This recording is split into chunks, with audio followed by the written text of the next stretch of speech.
कल मैंने बताया था सिंचाई का समय। सिंचाई के समय में पौधों के बाह्य लक्षणों के आधार पर सिंचाई और मृदा जल की उपलब्धता के आधार पर सिंचाई। तो कल मैंने आपको बता दिया था कि पौधों के बाह्य लक्षणों के आधार पर सिंचाई कैसे कैसे करते हैं, वो कल की वीडियो में देखिएगा। बी है उसी का पार्ट, मृदा जल की उपलब्धता के आधार पर, यानी मृदा में कितना जल उपलब्ध है, इसका ज्ञान करने के बाद सिंचाई करते हैं। मृदा में नमी कितनी है, तो इसके लिए ये आपकी 4 विधियां हैं जिससे हम मृदा के अंदर नमी की मात्रा को ज्ञात करते हैं। जैसे पहला है मिट्टी को छूकर या देखकर।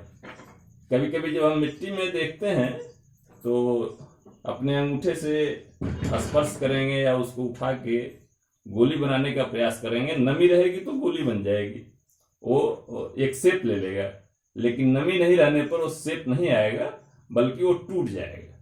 तो इस तरह से उसको छू करके और देख करके यह अनुमान लगा सकते हैं कि मृदा में नमी है या मृदा में नमी नहीं है। दूसरा है मिट्टी को तौलकर और सुखाकर। तो इससे यह ज्ञान हो जाता है कि मृदा में कितनी नमी है और कितनी नमी हमको चाहिए। जैसे एक वेटेड मृदा को निकाले तो निकालने के बाद उसको तौलते हैं, तौल करके और ज्ञात कर लेते हैं कि इसका भार कितना है, उसको नोट कर लेते हैं। फिर उसको सुखाते हैं और सुखाने के बाद तौलते हैं, तो उससे उस मृदा का ज्ञान हो जाता है जिसमें अब नमी नहीं है।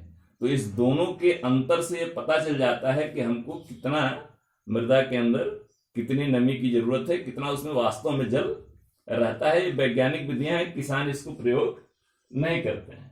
ऐसे ही पृष्ठ तनाव मापी द्वारा भी हम ज्ञात करते हैं कि मृदा के अंदर नमी का स्तर क्या है। यह भी भारतीय किसान इसका प्रयोग नहीं करते, ये ज्यादातर वैज्ञानिकों का कार्य है। तीसरा है न्यूट्रॉन स्कैटरिंग विधि। ये जो न्यूट्रॉन स्कैटरिंग विधि है यह भी बहुत आवश्यक है, लेकिन ज्यादातर इसका भी प्रयोग किसान ही करते हैं। जैसे मृदा की मापने की यह एक अप्रत्यक्ष विधि है। इस विधि से खेत में ही मिट्टी में नमी की मात्रा का आकलन किया जाता है और उसका परिणाम जो है वो शीघ्र मिल जाता है। इसमें मिट्टी की इकाई आयतन में उपस्थित जो n न्यूक्लियाई होती है उसकी संख्या का पता करते हैं और उसके आधार पर हमको ये पता चल जाता है कि मृदा में कितना आपका नमी है। ऐसे इस प्रकार हम मृदा जल की उपलब्धता का ज्ञान कर लेते हैं। अब इसका जो तीसरा पॉइंट है, पौधों की क्रांतिक वृद्धि अवस्था के आधार पर, मतलब हम यह जानते हैं कि बिना जल के यानी जल के अभाव में पौधों का ही नहीं किसी भी जीव का जीवन संभव नहीं है। लेकिन कुछ अवस्थाएं पौधों की ऐसी होती है जिस अवस्था में उनको सिंचाई अत्यंत आवश्यक है। अगर उस समय नमी का अभाव हो जाएगा मृदा के अंदर तो फसल की जो उत्पादन क्षमता है, जो उसकी अधिकतम उत्पादन क्षमता है, वह प्रभावित हो जाती है। और यह कभी कभी तो ऐसा देखा गया है कि यह 50% से भी कम हो जाती है। तो वो कुछ ऐसी अवस्थाएं होती हैं जिन अवस्थाओं पर निश्चित रूप से सिंचाई करना ही चाहिए। तो ये जो वृद्धि अवस्था है वो हर फसल के लिए अलग अलग होती है। जैसे धान है तो धान में सीडलिंग स्टेज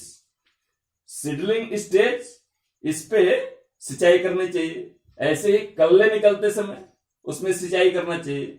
ऐसे ही गेहूं में आप जानते हैं, वो फर्स्ट ईयर में आपने पढ़ा भी है कि क्राउन रूट यानी प्राथमिक जड़ बनते समय, तो प्राथमिक जड़ बनने की अवस्था में सिंचाई करना आवश्यक होता है। यदि प्राथमिक जड़ बनते समय सिंचाई नहीं करते हैं गेहूं में, तो इससे जो गेहूं की उपज होती है वो 25%, कभी कभी 30% तक कम हो जाती है।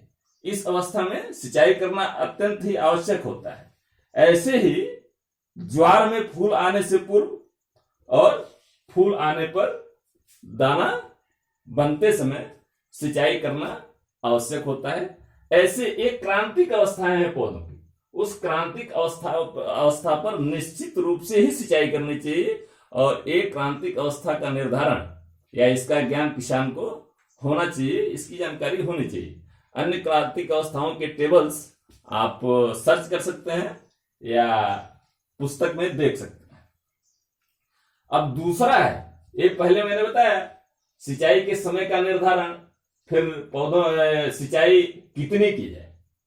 अब दूसरा हम आते हैं, दूसरा पॉइंट है जो इसमें, वो है सिंचाई कितनी की जाए। तो पौधों की सिंचाई की जरूरत पड़ती है, तो सिंचाई करना कितना है।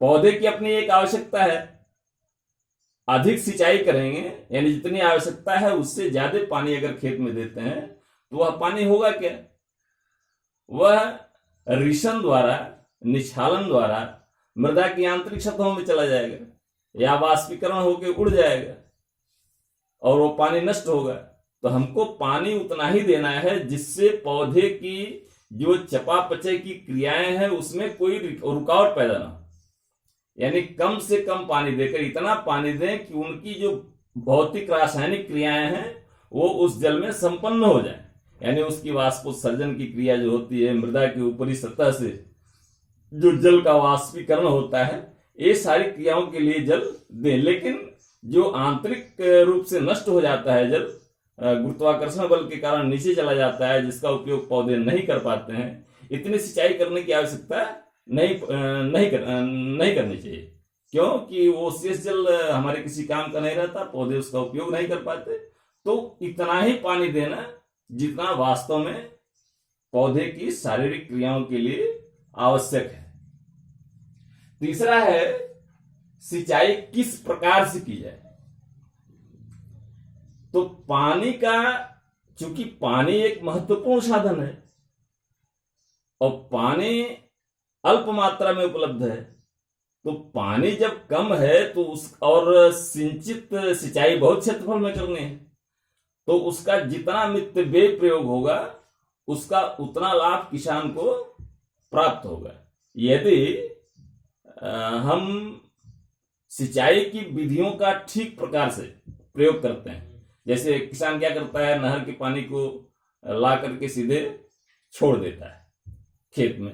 अब खेत में छोड़ दिया तो इसमें बहुत बड़ी मात्रा में, यानी उसमें करीब करीब 80-85% पानी नष्ट हो जाता है, उसका पौधे उपयोग नहीं कर पाते। इसके अलावा क्यारी बना के सिंचाई करते हैं।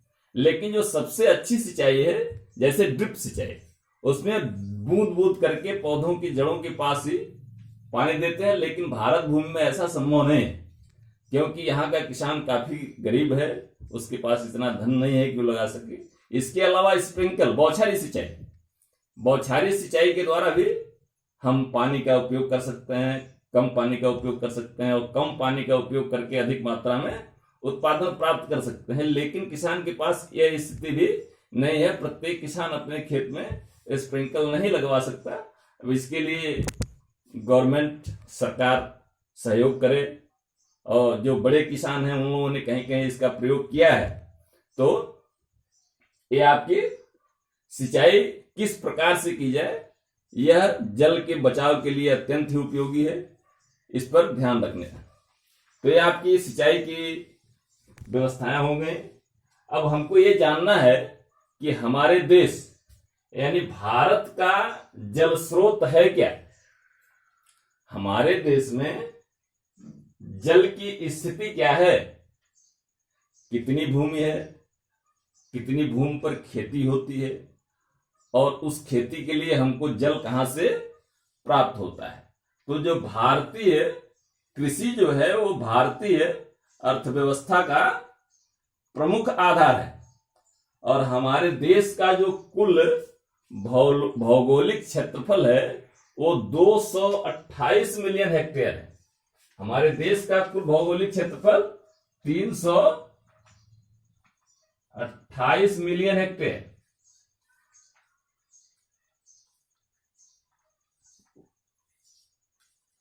मिलियन हेक्टेयर है। अब ये जो 328 मिलियन हेक्टेयर हमारे देश का क्षेत्रफल है, इसमें करीब करीब 143.80 मिलियन हेक्टेयर क्षेत्रफल पर हमारे देश में खेती होती है। यानी 143.8 मिलियन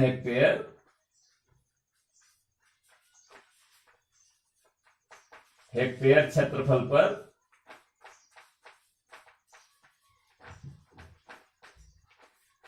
हमारे देश में खेती होती है।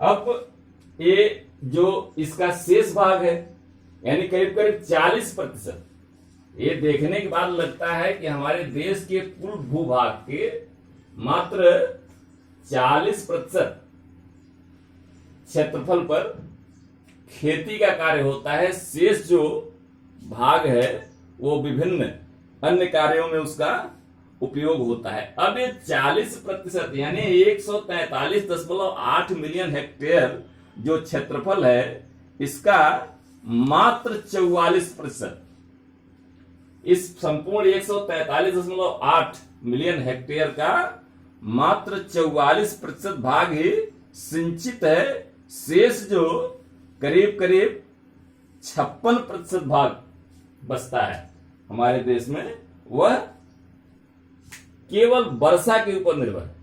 यानी ऐसे क्षेत्र में केवल वर्षा के आधार पर ही खेती की जाती है। 143.8 मिलियन हेक्टेयर क्षेत्रफल कृषि के अंदर है। इसमें से मात्र 44% क्षेत्रफल सिंचित है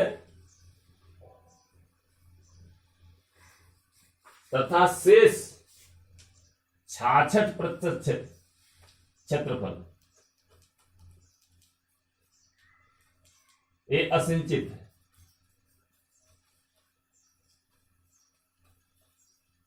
अब हम इस पर विचार करें, अगर ये 66% क्षेत्रफल है, इस पर अगर सिंचाई की व्यवस्था उपलब्ध हो जाए तो हमारे भारतीय कृषि की उपलब्धता, उसकी उत्पादन क्षमता, किसानों की कार्य क्षमता में कितनी वृद्धि होगी। इन सबको देखते हुए जो शुद्ध बोया गया क्षेत्रफल है उसका हमारे यहाँ 45 तथा कुछ खाद्यान्न क्षेत्रफल का 48.3% सिंचित है। सर्वाधिक सिंचित जो फसल है अपने देश में वह कहाँ है? वो गन्ने की फसल है, जो सर्वाधिक अपने यहाँ, तो हमारे यहाँ जो सर्वाधिक सिंचित फसल है वो है गन्ना। अब ये भी देखना है, हमारे यहाँ सर्वाधिक सिंचित प्रदेश, तो सर्वाधिक जो सिंचित प्रदेश है हमारे देश में, तो वो है पंजाब।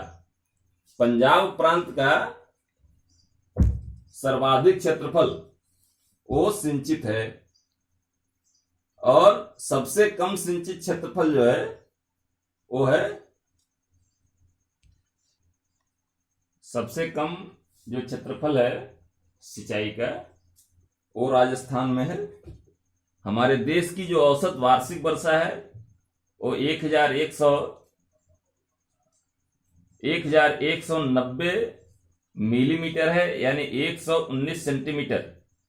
इस कुल वर्षा का 85% जो भाग होता है वो दक्षिणी पश्चिमी मानसून के द्वारा जून से सितंबर तक, और शेष जो 15% भाग है वह उत्तरी पूर्वी मानसून द्वारा अक्टूबर से मार्च तक प्राप्त होता है।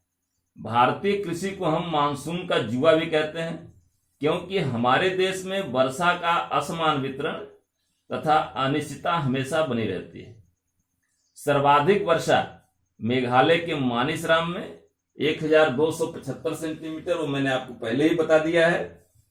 इसके अलावा हमारे देश की जो वार्षिक वर्षा होती है वह कुल वार्षिक वर्षा का 75% भाग यह दक्षिणी पश्चिमी मानसून के द्वारा होता है। अर्थात अगर हमारे देश में 75% अगर वर्षा हो, संपूर्ण वर्षा जो होती है हमारे देश में 100%, उसका अगर 75% बारिश हो, 25% न हो, तो ऐसी स्थिति में हम यह मानते हैं कि हमारे देश में सूखा पड़ गया है। भारत में के भूमिगत जल के संबंध में तैयार की गई पहली एटलस के अनुसार जो हमारे देश का हिमाचल प्रदेश है, हिमाचल प्रदेश का भूमिगत जल स्तर सर्वाधिक, हिमाचल प्रदेश भूमिगत जल के रूप में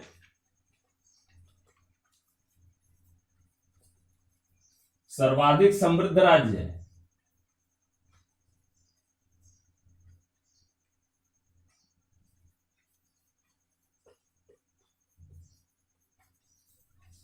यानी यहां पर जो उसका आंतरिक जल स्रोत है हिमाचल प्रदेश का, वो सबसे अच्छा है। भारत 2013 के अनुसार देश में औसत वार्षिक जल उपलब्धता 1869 अरब घन मीटर आंकी गई है। इसमें कुल उपयोग लायक जो जल है वो 1123 अरब घन मीटर और सतही जल 690 अरब घन मीटर और भूजल 433 अरब घन मीटर आंका गया है। भूजल का जो अधिकांश भाग है वह भारत के मैदानी भागों में पाया जाता है। भारत में प्रतिवर्ष 30 सेंटीमीटर से 1 मीटर तक भूमिगत जल स्तर गिर रहा है, जो सर्वाधिक चिंता का विषय है। हम देखते हैं हमारे यहाँ का जो भारतीय जल स्रोत का बहाव चार्ट है वह मुख्य रूप से 4 वर्गों में बांटा हुआ है। वर्षा का जल, वर्षा के अतिरिक्त वायुमंडलीय जल, बाढ़ द्वारा और भूमिगत जल, ये चीजें हैं। इनको जरा थोड़ा सा विस्तृत आप देखिएगा। फिर आगे अगले वीडियो में मृदा जल और मृदा जल के प्रकार, फसलों की जलमान, इस पे चर्चा करेंगे।